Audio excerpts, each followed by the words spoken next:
There is no such thing as a blue state or a red state. As I said in my books, America is purple, purple like a bruise.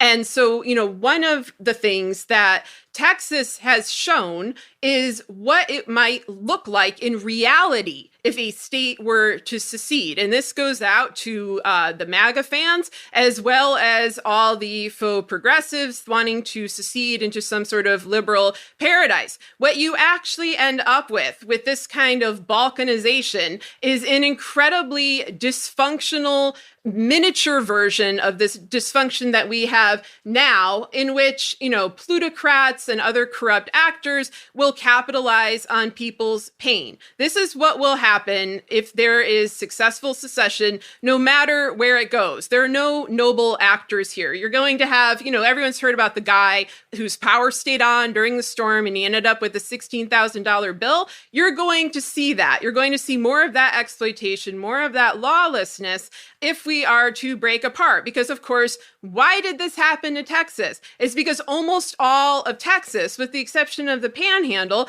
is on its own grid. And they had enormous pride in that. They felt like we are independent. We're not relying on the broken federal grid.